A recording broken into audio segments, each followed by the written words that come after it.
அஸ்ஸலாமு hello everyone, welcome to my channel. எல்லோரும் எப்படி இருக்கீங்க? எல்லோரும் அல்ஹம்துலில்லாஹ் நல்லா இருப்பீங்கன்னு நினைக்கிறேன். ஸோ இன்றைக்கான வீடியோ வந்து பார்த்திங்கன்னா, தம்ப்நெயிலே பார்த்துருப்பீங்க. ஈத்க்கான ப்ரிப்ரேஷன் அண்ட் ஈதோட விலாகு, அப்புறம் ஈத்க்கு வெளியில் போனது, இது எல்லாமே தான் இந்த விலாகில் வந்து இருக்க போகுது. ஸோ ஆஸ் யூஷுவல் ஈத்க்கான ட்ரெஸ் பர்ச்சேசிங்க்கு போயிருந்தோம். குழந்தைங்களுக்கு மட்டும்தான் ட்ரெஸ் எடுத்திருந்தோம். ஏன்னா நான் வந்து இந்தியாவிலேருந்து வரும்போது நம்ம ஆன்லைனில் ட்ரெஸ் எடுத்துகிட்டு வந்தது எல்லாமே அப்படியே வந்து இருக்கும். ஸோ நியூ ட்ரெஸ்ஸஸ் இருக்கும்போது எதுக்கு தேவையில்லாமல் போயிட்டு மறுபடியும் வாங்கிட்டேன்னு சொல்லிட்டு குழந்தைங்களுக்காக மட்டும்தான் வந்து ட்ரெஸ் வந்து எடுத்த மாதிரி இருந்துச்சு. ஏன்னா குழந்தைங்களுக்கு மட்டும் ட்ரெஸ் வந்து சட்டுன்னு வந்து சின்னதாகிடுது, இல்லைனா வந்து சீக்கிரம் அவங்களுக்கு வந்து கிழிஞ்சிடும், ஏதாவது ஒன்று ஃபேட் ஆகிடும், அந்த மாதிரி ஆகிடும் இல்லையா. ஸோ ட்ரெஸ் எல்லாம் ட்ரையல் பண்ணிவிட்டு அதுக்கப்புறம் நாங்கள் வந்து அங்கேருந்து கிளம்பிட்டு அப்படியே டின்னரையும் சாப்பிட்டுட்டு போகலாம். நைட் டைம் லேட் ஆகிடுச்சு. ஓகே, நம்மளுடைய ஃபேவரட் ரெஸ்டாரண்ட்டுக்கு போயிடலாம் அப்படின்னு சொல்லிட்டு. ஏன்னா அங்கே போகும்போது குழந்தைங்களும் கொஞ்சம் ஜாலியாக இருப்பாங்க. என் பொண்ணுக்கு ரொம்பவே பிடிக்கும் அந்த இடம். அதனால தான் நான் வந்து அங்கேயே போயாச்சு. எங்கே அப்படின்னா அல் ரொமான்சியா ரெஸ்டாரண்ட். ஏற்கனவே வீடியோஸ்லாம் நிறையா அப்லோட் பண்ணியிருப்பேன், பார்த்துருப்பீங்க. ஸோ அங்கே தான் நாங்கள் போயிட்டு சாப்பிட்லாம் அப்படின்னு சொல்லிட்டு டின்னருக்காக வந்திருக்கோம். ஸோ அப்படியே சாப்பிட்டுட்டு அப்படியே கிளம்பிடலாம் அப்படின்ட்டு.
நெக்ஸ்ட்டு இது வந்து பார்த்திங்கன்னா ஹஜ் நோன்பு வச்ச அன்னைக்கு எடுத்த வீடியோ தான்.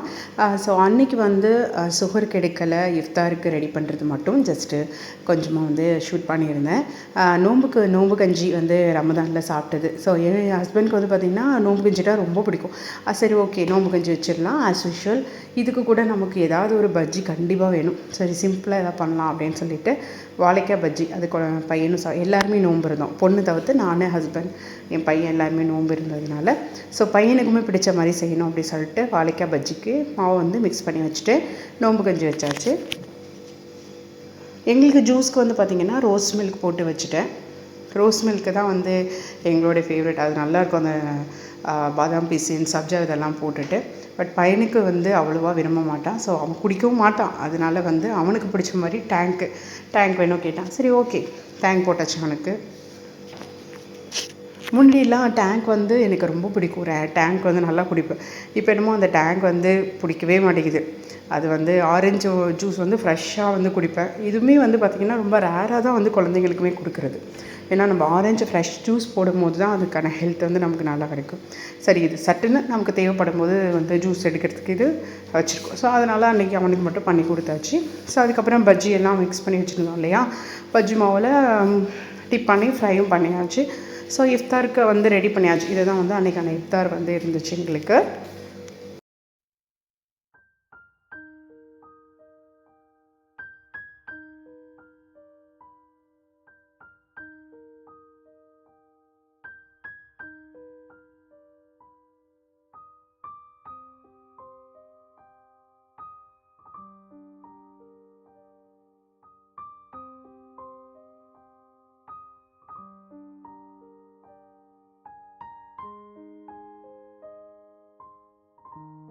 நோம்பெல்லாம் திறந்துட்டு மக்ரிப் அப்புறம் இஷா தொழுகையெல்லாம் முடிஞ்சதுக்கு அப்புறமா நைட்டு வந்து பிஃபோர் ஈதுக்கு நாள் சரி ஓகே எதுவுமே பண்ணலை, ரொம்ப டயர்டாக இருந்த மாதிரி இருந்தது. சரி ஓகே கொஞ்சமாக ஒரு ஈத் வைப்ஸ் கொடுக்கணும் இல்லையா, ஸோ கொஞ்சம் எல்இடி லைட்ஸ் போடலாம், அப்புறம் பெட்ஷீட்ஸ்லாம் மாற்றலாம் அப்படின்னு சொல்லிட்டு தான் அதுக்கான இதெல்லாம் எடுத்து வச்சுட்டு இருந்தேன். இந்த 2 பெட்ஷீட்டுமே நான் வந்து வெக்கேஷன் வரும்போது மீஷோலேருந்து தான் வாங்கிட்டு வந்தது. 2மே ரொம்ப சூப்பராக இருந்தது. ஒன்று வந்து டபுள் பெட்ஷீட், இன்னொன்று வந்து கிங் சைஸ் பெட்டுக்காக. இந்த பிங்க் ஒன் வந்து நான் டபுள் பெட்டுக்கான சைஸ் வாங்கியிருந்தேன் பையனுக்கு. அது சிங்கிள் பெட்டு மாதிரி ஃபோல்டு பண்ணிட்டேன், இல்லைனா ஃபுல் டிசைன் வந்து நல்லாவே தெரிஞ்சிருக்கும். ஸோ இது வந்து கிங் சைஸ் பெட்டுக்கான சைஸு. பயந்துகிட்டே இருந்தேன், இது எப்படி பத்துமா என்னன்னு தெரியலையே அப்படின்னு. பட் ரொம்ப நல்லா இருந்துச்சு. நான் வாஷ் பண்ணியும் போட்டுட்டேன். இப்போ வந்து ஃபேட் ஆகலை, டிசைன் ரொம்ப நல்லாயிருக்கு. அந்த மாதிரி கிளாத்துமே ரொம்ப நல்லா இருந்துச்சு. பர்சனலாக எனக்கு ரொம்ப பிடிச்சிருந்துச்சு. ஸோ ஆஃப்டர் வாஷிங் அப்புறம் தான் நான் வந்து இதோட ரிவ்யூவே கொடுக்குறேன். ஸோ அதனால் ஃபேட் ஆகலை. 2 பெட்ஷீட்டுமே ரொம்ப நல்லா இருந்துச்சு.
எல்இடி லைட்ஸ் எல்லாம் அப்படி வந்து வச்சாச்சு. ஸோ உங்களுக்கும் பிடிக்கும்னு நினைக்கிறேன். ரொம்ப சிம்பிளாகவே வந்து பண்ணிட்டேன்.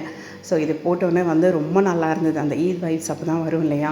இதுதான் வந்து என்னோடய அவுட்ஃபிட். இதுவுமே நான் வந்து ஆன்லைனில் தான் ஆர்டர் பண்ணியிருந்தேன். இந்த ட்ரெஸ் வந்து பார்த்திங்கன்னா இதுவுமே மீஷோவில் தான் வாங்கியிருந்தேன். ரொம்ப சிம்பிளாக தான் இருக்கும்னு பார்த்தேன். பார்க்கவே நல்லா கிராண்டாக இருந்தது. இது வந்து பலாசா பேண்ட்டு ஒயிட் கலர் வரும். இதுக்கு மேலே ரெட் கலர் ஷால் வரும். நெட்டட் ஷால் தான் இருந்தது. ஸோ ஷால் மட்டும் எனக்கு அவ்வளோவா பிடிக்கல. ஸோ நமக்கு எது வேணால் வியர் பண்ணிக்கலாம். நெக்ஸ்ட் டே ஈத் அன்னைக்கு எடுத்தது. ஈதுக்கு வந்து as usual chicken biryani. So friends and families எல்லாத்துக்குமே 2 days பிஃபோரே வந்து நான் பிரியாணி வந்து செஞ்சு கொடுத்துட்டேன். தம் பிரியாணி தான் செஞ்சு கொடுத்தேன். ஸோ அன்றைக்கி வந்து நாங்கள் ஹைதராபாத்தி பிரியாணி பண்ணலாம் அப்படின்னு சொல்லிட்டு ஹைதராபாத்தி பிரியாணிக்காக தான் பண்ணியிருக்கேன். இது நிறைய வாட்டி இந்த வீடியோ அப்லோட் பண்ணதுனால ரொம்ப டீட்டெயில்டாக வீடியோ எடுக்கலை. So chicken gravy as usual gravy பண்ணிவிட்டேன். அதுக்கப்புறம் கிரேவி ரைஸ், அதுக்கப்புறம் கார்னிஷ்க்கு வந்து அந்த கேஷ்யூ தென் ஆனியன் இதெல்லாமே நம்ம ஃப்ரை பண்ணி போடணும். ஸோ லேயர்ஸ் போட்டுட்டு தம் போட்டு ஒரு 25 minutes. இந்த தம் மட்டும் இது கொஞ்சம் அதிகமாக வரும், ஏன்னா நம்ம ரைஸ் தனியாக கிரேவி தனியாக பண்ணுறோம். இது ரெண்டுமே கம்பைன் ஆகி அந்த ஃப்ளேவர் எல்லாம் அதில் இறங்கணுன்னா 25 minutes ரொம்ப சிம்பிள் வச்சு பண்ணணும். ரைஸ் கொஞ்சம் வேறையாகவே வடிக்கணும், இல்லைன்னா ரொம்ப குழஞ்ச மாதிரி ஆகிடும். குழஞ்சிச்சு அப்படின்னா அந்த அளவுக்கு டேஸ்ட் வந்து வராது. அதுதான் வந்து ஹைதராபாத்தி பிரியாணியில். பட் ரொம்ப சிம்பிள், ஈஸியாகவே செஞ்சிடலாம். ஸோ நானும் வந்து ஹைதராபாத்தி பிரியாணியும் செஞ்சு முடிச்சிட்டேன். இன்றைக்கி வந்து நம்ம ட்ரை கிரேப்ஸ் இருந்துச்சுன்னா நீங்கள் அதையும் ஃப்ரை பண்ணி போட்டுக்கலாம்.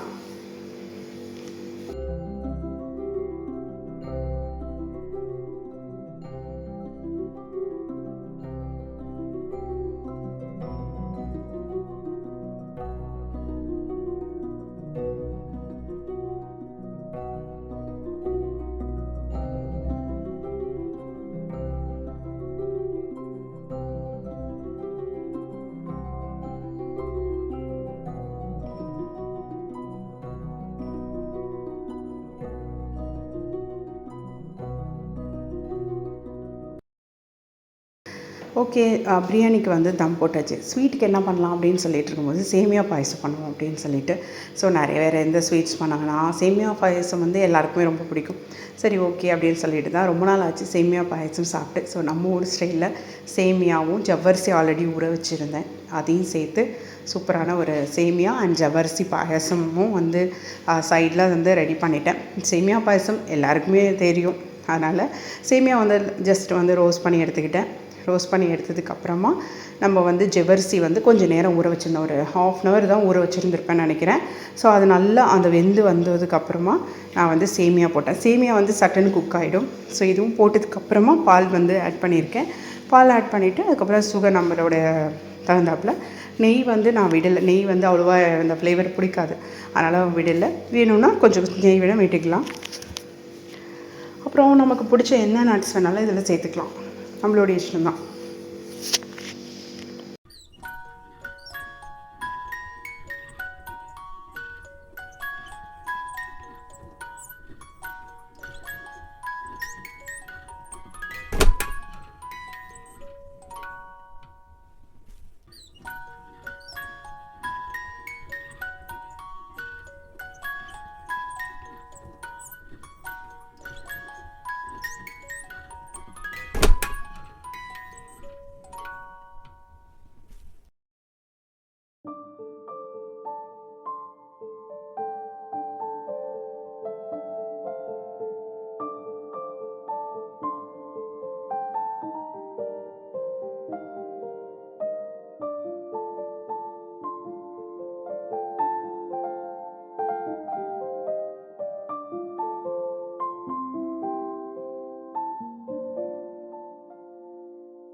ஸோ எங்கள் வீட்டில் ஈத் அன்னைக்கு இதான் எங்களுடைய லன்ச்.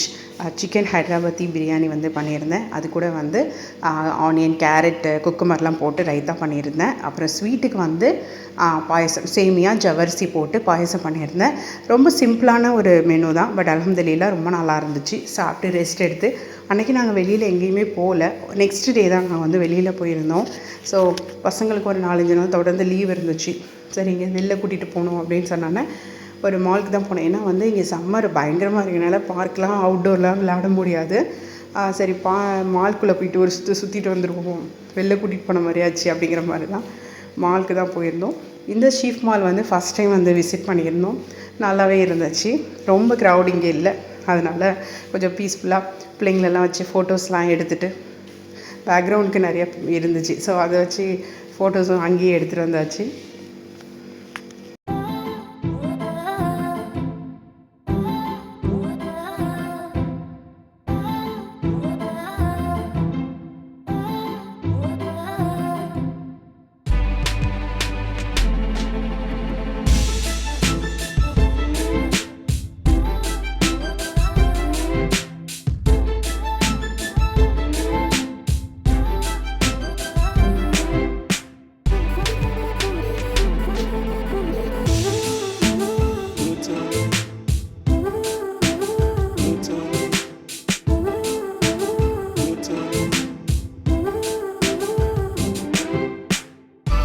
ஸோ பிள்ளைங்க ஐஸ்கிரீம் கேட்டாங்க. அப்படியே ஃபுட் கோர்ட் வந்து ஐஸ்கிரீம் மட்டும் தான் வாங்கி சாப்பிட்டாங்க. சாப்பிட்டு முடிச்சோன்னே சும்மா சுற்றிட்டு அப்படியே வந்தாச்சு. டின்னருக்கு அப்படியே டிக்கெட் போயிட்டு வீக்கெண்டில் நல்லாயிருக்கும் அதனால் சொல்லிட்டு வாங்கிட்டு போயிடலாம் அப்படின்னாச்சு. ஏன்னா லேட்டாகவும் ஆகிட்டு நம்ம போய் டின்னர்லாம் பண்ணணும். சரி ஓகே லீவ் நாள்லையாவது ஸ்கிப் பண்ணிக்கலாம் டின்னர் பண்ணுறதுலாம் அப்படின்னு சொல்லிட்டு அல்ஹம்துலில்லாஹ் சிக்கன் வாங்கிட்டு அப்படியே இங்கேருந்து கிளம்பிட்டோம். இந்த வீடியோ இவ்வளோ தான், இதோட முடியுது. ஐ ஹோப் இந்த வீடியோ உங்களுக்கு எல்லாருக்கும் பிடிச்சிருக்கும்னு நினைக்கிறேன். பிடிச்சிருந்துச்சுன்னா என்னோடய சேனலை சப்ஸ்கிரைப் பண்ணிக்கோங்க, லைக் பண்ணுங்கள், ஷேர் பண்ணுங்கள், கமெண்ட் பண்ணுங்கள் எப்படி இருந்துச்சுன்னு சொல்லிவிட்டு. ஸோ உங்களுடைய சப்போர்ட் எனக்கு ரொம்பவே முக்கியம். ஸோ சப்ஸ்கிரைப் பண்ணிக்கோங்க. இன்ஷா அல்லாஹ் நெக்ஸ்ட் வீடியோவில் மறுபடியும் உங்களை மீட் பண்ணுறேன். Thank you so much.